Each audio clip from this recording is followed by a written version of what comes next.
Dr. Jose Chameleone awolereza munnange ate mutabani we Abba Makasi byengenda okubeera nga nkutuusaako kw'ossa ate munnange ate ne Pallaso wano ngenda kubeera nga mbikutuusaako abadde n'abaana munnange ate abalongo babadde asitudde Bambuda Jaminati nsinza ku Jaminati UG kakasa nti osubscribinga kw'ossa ate n'okulayikinga vidiyo kasita obeera nga tonnaba munnange nno ntandise ne Dr. Jose Chameleone ku katambi kano ke mbadde ndaba akabadde katambula munnange ate ku mukutu ogwa TikTok. Akatambi kano Dr. Jose Chameleone munnange ate yabadde live.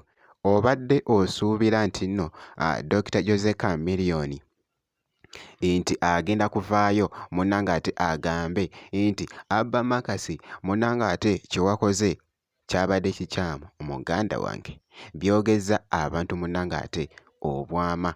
Dr. Jose Chameleone bw'ati munnange ate bwe yabadde ayogera munnange ate ku mutabani we Abba Makasi.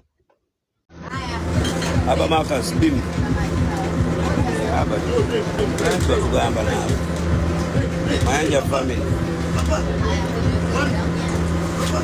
abaleti abasiima olambuzana mulabire nga namulabye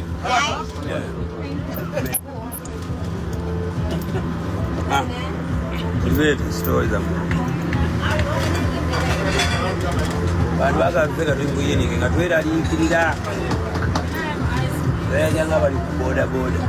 Akakasiza n'agamba nti nno Mayanja family to the world wabula Chameleone munnange ate tagwayo wabula abantu abamu bagambye nti nno nti obadde tosuubira nti nno Chameleone nti agenda kuvaayo atandike munnange ate okuyomba. Kati wano we bakugambira nti omuzadde asigala muzadde mu maaso g'omwana ate era n'omwana nasigala nga mwana mu maaso g'omuzadde.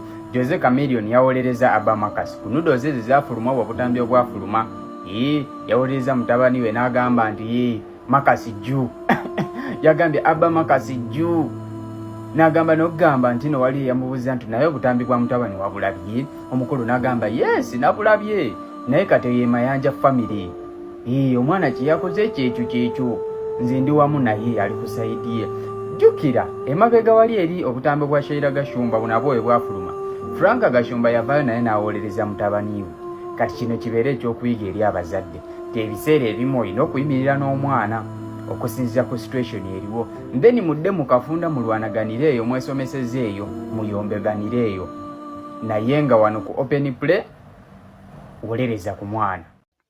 Actually ndowooza kino akikoze wano mu open naye ate ng'eri mu lwatu munnange ate biba biralamu oba okategedde so byonna munnange ate mbikulekedde mu comment section kikyogamba awo munnange ate esaidi so nga nkwongeddeyoko omuyimbi munnange ate Pallaso nno Pallaso ayagala kye bayita munnange ate abaana nnyo nga bw'okiwulira. Pallaso abadde n'abaana bano babadde balongo nga basitudde naye omuganda wange omu obwedda munnange ate ali mukyamula nga bw'ogezaako okulaba ssebo nkumatidde ate nkwagadde